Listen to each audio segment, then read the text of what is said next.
Welcome to Kevin's Corner.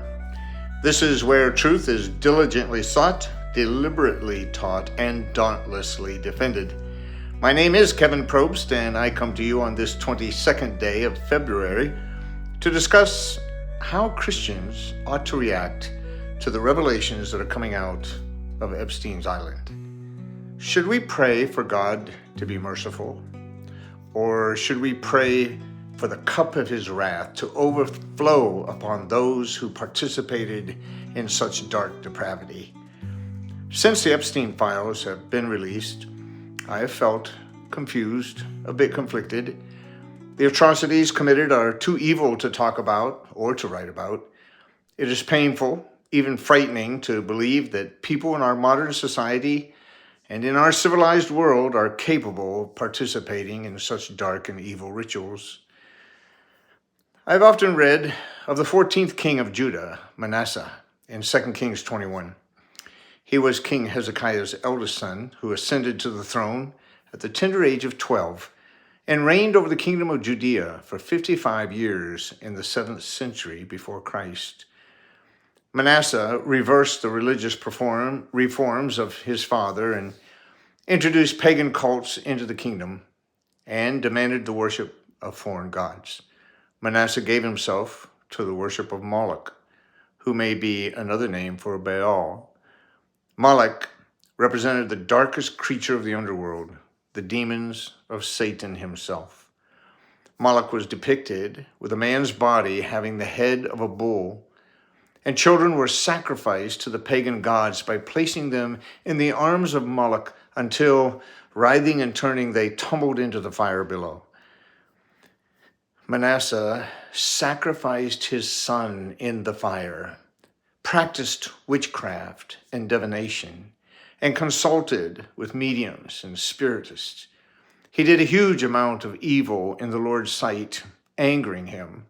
That's in 2 Kings 21:6.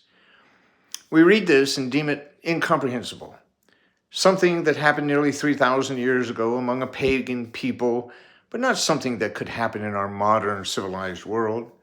However, we offer our children to our modern Molochian idols. We willingly destroy life in the womb for convenience, to live more comfortably financially, to eliminate a burden that may prohibit us from ascending the ladder of professional success. Did you know that over 2,350 babies are aborted daily in the United States? More than 63 million unborn babies have died since Roe v. Wade in 1973. And recently, a Presbyterian pastor blasphemously declared that God would bless those who choose to end life in the womb. Reverend Rebecca T. Peters uttered these words from the sacred pulpit: "Abortion is a moral good. Abortion is an act of love. Abortion is an act of grace. And finally, abortion is a blessing." Are we any less pagan than they were in the days of Manasseh? What sort of sinful depravity took place on Epstein's Island? Was it as sinister and satanic as it's being made out to be? In his book, The Gathering Storm, Winston Churchill referenced Moloch as he addressed Hitler's rise to power. This is what he said: "He had conjured up the fearful idol of an all-devouring Moloch, of which he was the priest and incarnation." Was Jeffrey Epstein a priest and incarnation of Moloch? Will we ever know the depth of evil and depravity that took place on his island? Do we really want to know? Will the names of those who participated be released? How should Christians pray? That is the question.